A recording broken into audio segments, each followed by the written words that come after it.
All right, let's just jump right in. When you picture the four horsemen of the apocalypse, that rider on the red horse, man, he's one of the most terrifying figures, right? He's all about war and bloodshed. But what if we've got that all wrong? Today, we're going to dig into a really fascinating, and I think for a lot of you, a pretty shocking interpretation that comes straight from our source material. So here's a verse that kicks it all off.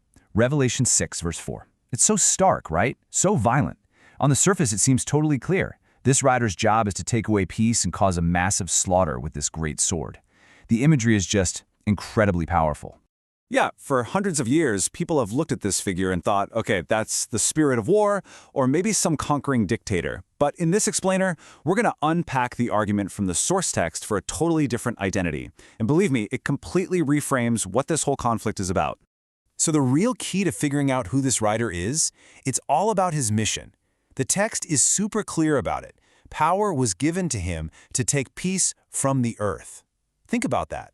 This isn't just some side effect of him riding by. It is his #1 job. He has like a divine order to stir up conflict.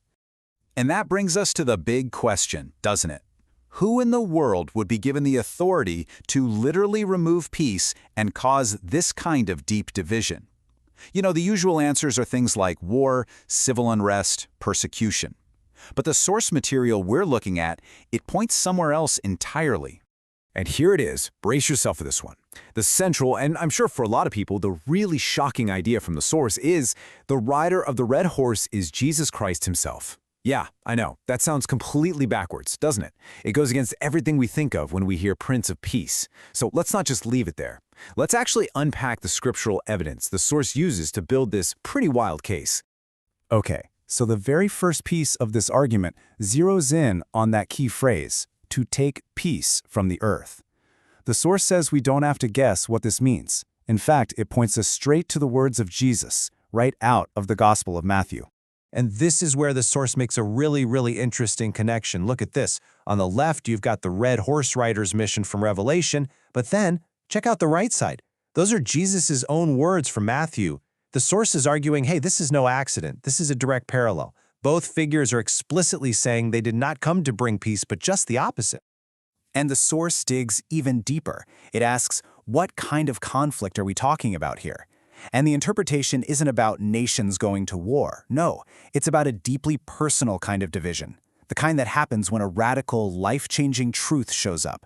It's a conflict that can turn a father against his son, a daughter against her mother, making enemies out of the people in your own home. The piece that's being taken away here is that comfortable, easy status quo. All right, let's move on to the second piece of the puzzle and see how this all connects.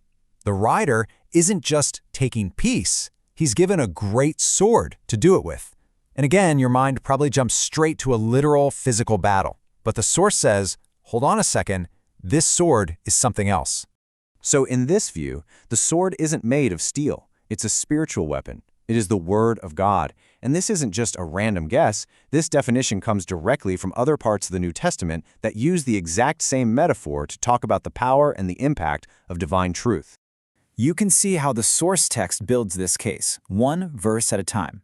First, you've got Ephesians, which straight up calls the Word of God the sword of the Spirit.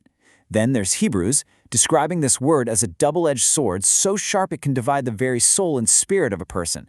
And then the final connection. That comes from the Gospel of John, which famously identifies Jesus himself as the Word made flesh. So the logic is pretty clear. If the sword is the Word and Jesus is the Word, well then it has to be him holding that sword. So okay, if Jesus is the rider and this great sword is the Word of God, then what's the point of all this conflict? Why is all this division necessary? Well, according to the source, it's actually a crucial part of a much bigger spiritual process. And here's how that process is broken down. Step 1, the truth. That sword, it cuts right through all our excuses and reveals what's really going on in our hearts. Step 2, it forces a division inside of us, right? Separating our higher spiritual nature from our more basic earthly instincts. And finally, step 3, this all leads to the killing, not of people, but of our old self. The old habits, the old beliefs, all the stuff that's holding us back from that truth. So here's the bottom line. When you put all these pieces together, the interpretation that the source material presents completely changes the picture. The red horse is not about literal war between countries. It's a symbol for that intense, internal, and even interpersonal conflict that just explodes when a deep, world-shaking truth arrives on the scene. The war is a spiritual battle for the hearts and minds of people. And that leaves us with a pretty provocative thought to chew on, doesn't it? If we go with this interpretation, it seems to suggest that any truth that's powerful enough to really change the world is, well, it's inevitably going to be seen as a threat. It won't bring peace, at least not at first. It's going to bring a sword. So here's a question to leave you with. Is it possible that deep, foundational conflict is just the price you pay for any truly revolutionary idea?